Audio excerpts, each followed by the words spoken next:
Equality Progress Report. As a reminder, this briefing is not recorded, and for those looking to utilize closed captioning, the captioning button can be turned on at the bottom of your screen. My name is Gabriela Cristobal, and I'm the Women's Community Liaison in the White House Office of Public Engagement. And today I am joined by my colleagues in the White House Gender Policy Council to provide an overview of last week's progress report. To kick us off, I am very honored to introduce Jennifer Klein, Assistant to the President and Director of the Gender Policy Council. Jen, please take it away. Thank you so much for the introduction, Gabriela, and for everything you do. Good afternoon, everyone. Thanks so much for joining us. Just to take one step back, in October of 2021, the administration released the first ever national strategy on gender equity and equality, which was really a plan of action to advance gender equity and equality in both domestic and foreign policy. And it touched on 10 interconnected priorities, including women's economic security, reproductive health and rights, gender-based violence, response and prevention, climate change, humanitarian efforts, democracy, really the depth and breadth of the issues that touch gender and women in particular. So the reason we're here is because last week the administration released the progress report on this national strategy, which was required by the strategy to be submitted to the president. And that that progress report provides an overview of the progress that was made since the strategy's release. It spotlights specific agency actions as examples of how federal agencies are implementing the strategy, and it identifies both new challenges and emerging opportunities as implementation continues. Today, you're going to hear directly from members of the Gender Policy Council on critical action the administration has taken over the past year to advance the strategic priorities that I've just referenced, set forth in the strategy, and importantly, priorities for implementation in the year ahead. But before I turn it over to my colleagues, we are speaking about work that the Gender Policy Council has done, but really more importantly, the work that we've done in coordination with colleagues across the White House and the Executive Office of the President and across really every federal agency. So I also want to just take a moment to note that deep work that has happened and my personal gratitude for everyone beyond the folks you're going to see on this Zoom for the work that they've done. So with that, I'm going to turn it back over to Gabriela, who will introduce my colleagues. Thank you so much, Jen. Thank you for everything that you do and your leadership. To dive a bit deeper into just a few of those 10 interconnected priorities, we are going to hear from a few members of the Gender Policy Council. So first to speak to women's economic security is Latifah Lyles, Special Assistant to the President for Gender Policy. Latifah, over to you. Thank you so much, Gabriela, and thank you all for joining today. As Jen Klein mentioned, a lot of the work that we have been doing over the past year and a half, and especially leading up to the release of this report, is to make sure that we can connect with stakeholders, our folks across the federal government, and others to describe not only the progress that we've made on these issues, but also what's ahead and the plans ahead, all of which, as you'll hear, have been laid. So I just wanted to do a little bit of progress on the economic policy side, specifically some of which you've heard already in multiples of the president's remarks, but I just want to highlight a couple of really key things in terms of the progress. On supporting families and lowering costs through the American Rescue Plan, the administration provided immediate relief to millions of women who have borne the brunt of the pandemic, something we're still talking about. The ARP ensured schools could reopen safely, helped over 200,000 childcare providers serving as many as 9.5 million children to keep their doors open through this historic stabilization program. We've also been advancing research and lifting up the importance of childcare for families and the economy, including most recently the Department of Treasury, and Labor released reports on the state of childcare and the childcare market that highlights the causes and the impacts of insufficient supply of childcare and elder care, which cause shortages in communities around the country. In the area of supporting access to good jobs and advancing workplace protections. Since the president took office, women's labor participation and employment rates have risen. Among women aged 25 to 54, the recovery has been even more dramatic, with a rapid return to near pre-pandemic levels of labor force participation. We've also taken steps to advance protections and promote equity in the workplace, including through the executive orders to increase the minimum wage for federal employees and federal contractors, and to advance pay equity for federal employees and employees of federal contractors, including by enhancing pay transparency and addressing the use of prior salary history, more of which you'll hear about in the upcoming Equal Pay Day, which is going to be taking place in March. In addition, the president signed into law the Pregnant Workers Fairness Act, which will ensure pregnant workers are not discriminated against or denied reasonable accommodations that allow them to keep their jobs. The Department of Labor launched the Good Jobs Initiative as a one-stop resource center, goodjobs.gov, which provides critical information to workers, employers, and governments to improve access to quality jobs through the federal investments from the Bipartisan Infrastructure Law, the CHIPS and Science Act, and the Inflation Reduction Act. What's significant about this initiative is that it works across all implementing agencies, including the Department of Commerce, the Department of Transportation, and the Department of Energy. We're also moving to continue our work to protect workers and caregivers, including against caregiver discrimination at the EEOC. Coming up, of course, our work in the future is going to be building on where we have already been and some of the pieces that I just laid out. A few of them I want to just note that are really critical. In the area of expanding access to good jobs, as I mentioned, with the passage of the Bipartisan Infrastructure Law, the CHIPS and Science Act, and the Inflation Reduction Act, we know that the demand for 21st century jobs is going to continue to grow in these sectors. And the sectors that we know we are going to be growing in, clean energy, construction and manufacturing, transportation, are areas where women are not historically represented at high levels. With the expansion, we know we have a tremendous opportunity to expand access to these good jobs for those who have been historically represented. And we know that there is going to be a process by which we will continue to use the strategies that we know to work well, including working with community-based organizations, very time-tested and proven workforce development strategies that include family supports and worker supports for those who are setting out to access those jobs and job training in those sectors. In the area of giving families breathing room, the president is fighting for legislation that will give families more breathing room and advance women's economic security. And this includes, the president has called for, as you heard in the State of the Union, extending expansions of the child tax credit, making high-quality child care affordable, and offering preschool, expanding access to home care, making education after high school more accessible and affordable, and providing comprehensive paid leave and medical leave. And lastly, we are continuing as well to promote equity for federal workers, because we know that we can and should be a model employer. The president is committed to ensuring that the federal government is a model employer, including by promoting diversity, equity, and inclusion and accessibility in the federal workforce. This includes improving policies and enhancing resources for employees to attract and retain the best talent and the full diversity of our nation's workforce. We'll continue to move forward, and you'll continue to hear a lot of what's moving and happening just today in the next couple of weeks on these issues in the economic security space. And with that, I will turn it over to Gab. Thanks. Thank you so much, Latifa. Next to speak to protecting, improving, and expanding access to healthcare is Katie Keith, Senior Advisor for Health Policy. Over to you, Katie.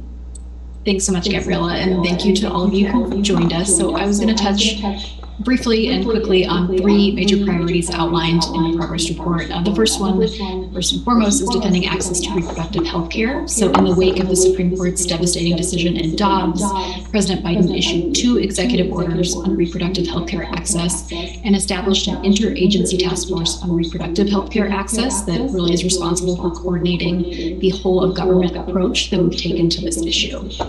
Just some of the examples that are highlighted in the progress report of actions that, again, the entire administration has taken include efforts by the Department of Health and Human Services and the Department of Justice to protect access to emergency medical care under federal law, to provide accurate information through dedicated websites on reproductive rights from both HHS and DOJ, a new proposed rule that prohibits healthcare discrimination, including on the basis of sex, and applies in many, many different ways, and new guidance to retail pharmacies, about 60,000 of those pharmacies, on their obligation to ensure access to reproductive care free from discrimination. As we look ahead, we are going to be building on many of these same activities and efforts. No major surprises there. We're doubling down on what we've been doing. Looking ahead, we'll be protecting access to all reproductive care, but especially medication, abortion, and contraception. We're looking at ways to protect patient and provider privacy. We'll continue to safeguard the right to travel. And President Biden and Vice President Harris will continue calling on Congress to restore the protections of Roe versus Wade into federal law. So all of that are things that you should continue to expect in the coming year. The second major topic I wanted to talk about was advancing maternal health. And so many of you may have seen the White House release the administration's blueprint for addressing the maternal health crisis. That too outlines a whole government strategy and approach to improve maternal health, reduce disparities, and really combat the maternal morbidity and crisis that we see across the country. So you'll see this in the report, but key activities that we've highlighted include expanded access to 12 months of Medicaid and CHIP postpartum care for new moms. We were grateful to see, and in the looking ahead portion, we'll continue to work with states to ensure that as many states as possible are expanding that, especially thanks to the omnibus bill that made that option permanent for states. We've expanded support for veterans through the maternity care coordination program. We've addressed extreme heat for pregnant individuals, just a whole range of different activities, all designed to advance and improve maternal health. The third topic that I wanted to touch on is efforts to advance LGBTQI+ rights. So President Biden has issued several executive orders on LGBTQ+ issues, including on his first day in office, to direct the administration to implement the Supreme Court's decision in Bostock versus Clayton County, which, as many of you know, interpreted Title VII's sex non-discrimination protections to extend to LGBTQI+ people. There have been several efforts across the board to implement that executive order, and you can read about those in the progress report. The president also issued an executive order in Pride Month that, among many other policies, is directed at preventing so-called conversion therapy, and is working to combat LGBTQI youth homelessness and suicide. As we look ahead, we'll be continuing to focus on access to healthcare for LGBTQI+ communities, and looking for ways to reduce administrative burdens for gender diverse and transgender people. So that was a lot. Gab, hopefully that wasn't too much, but back over to you, and thank you. That definitely was on. Thank you so much, Katie, for all of those really important and substantial updates. Now to speak to eliminating gender-based violence, Vice President Hidalgo, Special Assistant to the President and Senior Advisor on Gender-Based Violence. Rosie, over to you. Thank you so much. Good afternoon or good morning. It's great to be with you all. And first of all, I just want to express much gratitude to the tremendous work of stakeholders, advocates, survivors to continue to advance and highlight important steps our nation needs to take to prevent and address gender-based violence. And I look forward to share with you some of the many ways the administration has really advanced that commitment. First of all, as you know, the President signed into law last March the reauthorization of the Violence Against Women Act and really expanded access to safety and support for survivors, improved prevention initiatives, and the administration is swiftly implementing the new and expanded protections under VAWA. The President also called for significant increases in funding for this work. And so we're happy to report that for fiscal year 23, the total amount for VAWA increased to $700 million, a 20% increase. And similarly with the Family Violence Prevention and Services Act, there's a 20% increase in funding for fiscal year 23. And the President continues to call for increased resources for these critical safety provisions. Additionally, the President signed a bipartisan Safer Communities Act This was historic legislation, first time in 30 years, to really advance our nation's commitment to reducing gun violence. And it includes narrowing the boyfriend loophole to make sure that convicted dating partners cannot have access to firearms. It also strengthens the background check system and invested over $250 million in community violence intervention initiatives, as well as initiatives to support enacting extreme risk protection orders. Additionally, the president last year launched the first ever White House task force to address online harassment and abuse, recognizing the many ways that technology-facilitated gender-based violence presents significant harm. And we are developing right now the first blueprint for action, a whole-of-government approach to really working to prevent and address these critical issues, both domestically and globally, also launching a global partnership to address these issues. Additionally, we have achieved historic military justice reforms. The president called for this from day one, helped launch the Independent Review Commission on Sexual Assault. And since the gender strategy came out, the two pieces of legislation when the National Defense Authorization Act was passed have included significant reforms to implement the recommendations of the IRC and really improve prevention as well as the ways in which perpetrators are held accountable and ways in which survivors can seek safety and support. Also want to highlight that the president, when he created the White House Gender Policy Council, also that day signed an EO calling on the Department of Education to review the Title IX regulations and make sure that all students can access education free from the harm of sex-based discrimination, including sexual harassment and sexual violence. And on the anniversary, the 50th anniversary of the Title IX enactment, the Department of Education did issue a notice of proposed rulemaking to significantly advance those protections and make sure that all students can access education free from this kind of harassment and violence. And then also looking forward, we're soon going to be releasing a national plan to end gender-based violence that the president called for, which is really lifting up key strategies for action as a whole-of-government approach to strengthening prevention and addressing all forms of gender-based violence, and also aligning this work with our commitments globally to address these critical issues by also updating the U.S. strategy to prevent and respond to gender-based violence globally. So again, much gratitude to all of you, all of those on the front lines every day, supporting survivors, improving prevention efforts, and bringing these critical needs to the attention of policymakers. Thank you. Thank you, Rosie. And finally, we have Rachel Vogelstein, Special Assistant to the President for Gender Policy to speak to some of the administration's global work. Rachel, over to you. Thanks so much.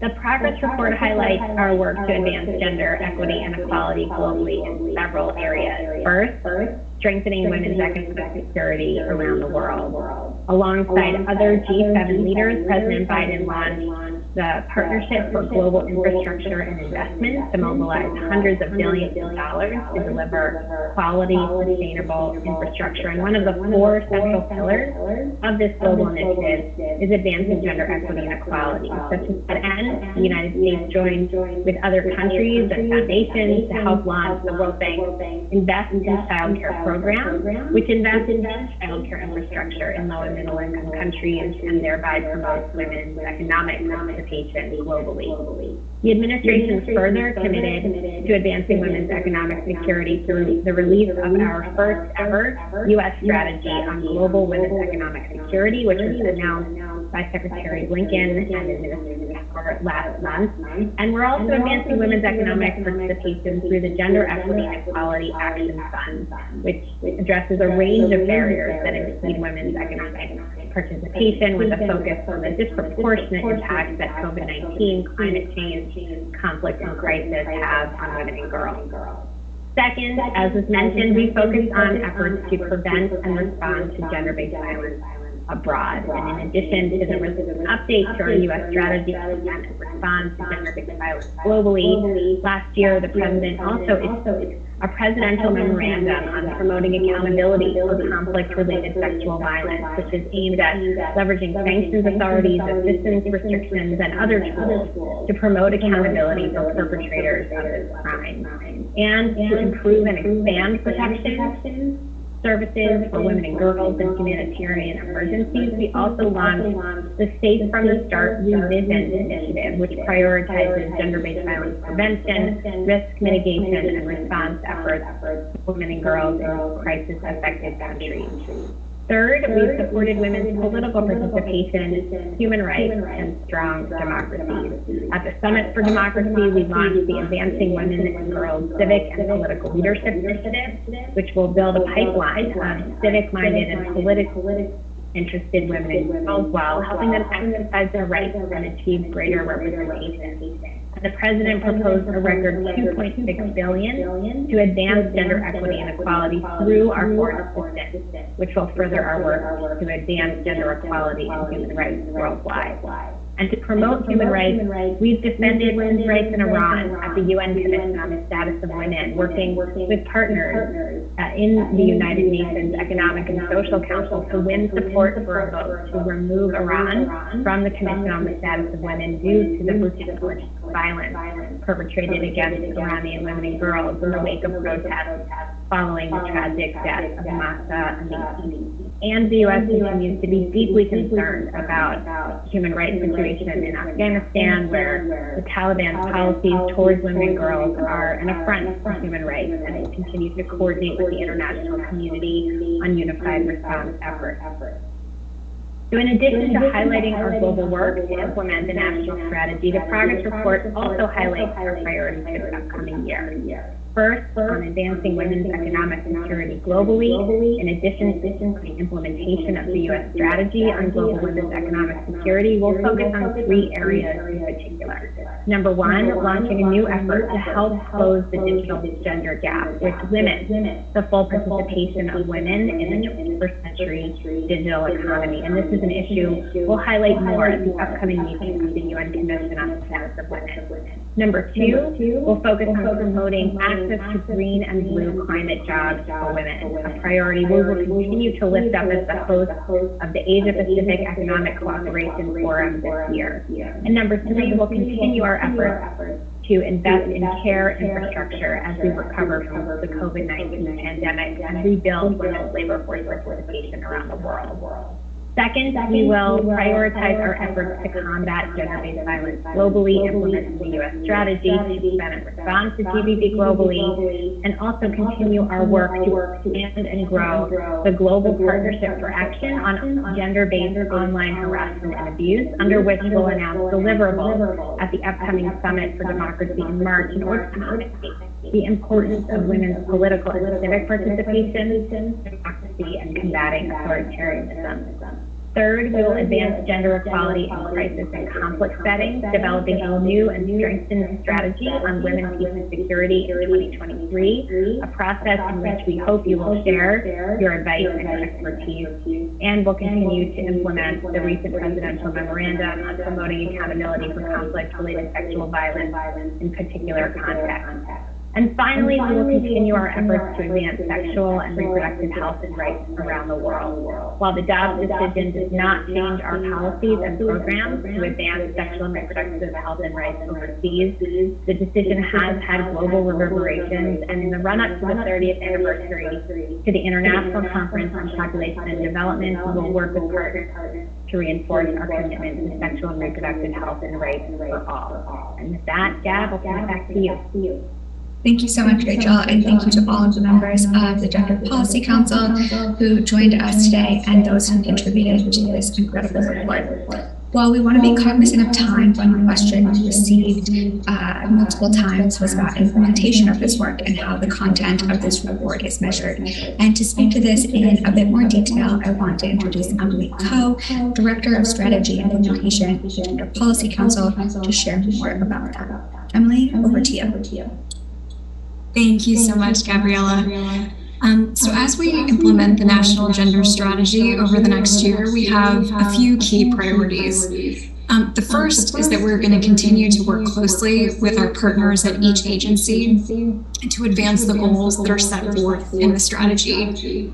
Every federal agency has identified 3 to 5 concrete goals to guide their strategy implementation, as well as intermediary steps in the areas of policy and program development, strategic planning and budgeting, management and training, and measurement and data for each goal. We are working with them on that implementation, and we're also working with agencies to improve the collection of gender-related data and to identify gender-related data gaps, as many of the proposed steps that we received from agencies focused on improving the availability, the quality, and the use of data as it relates to gender and to other factors. The second, which really builds on that last piece, is that we are developing a cross-cutting set of metrics that will enable us to measure, compare, and analyze progress across the priorities outlined in the strategy. And this set of metrics will allow the administration to more holistically assess the work that we're doing across the federal government, across all of our agency partners, to advance gender equity and equality. And that will support the development of our work moving forward, and the progress that we report out on in the future. Third, we're working very closely with colleagues across the administration, both within the Executive Office of the President as well as at each agency, to ensure that the strategy's implementation aligns with other equity efforts that we are advancing across the federal government. And this includes the executive order that President Biden signed earlier this month, which builds on the administration's commitment since day one to advance racial equity and support for underserved communities through the federal government. Fourth and finally, we will continue to report out on the progress of this work to key stakeholders, such as all of you, and make sure that you have the latest as this work continues. All right, thank you, Gab. Back over to you. Thank you, Emily, and thank you to everyone for joining us today and helping amplify this report. As a next step, we will follow up with the full report again, and to those who registered, will be added to our distribution list to receive additional updates on the work of the Gender Policy Council, updates from the Office of Public Engagement, and of course, as Emily just mentioned, on the national strategy on gender equity and equality. So thank you all again for joining us, and have a great Monday.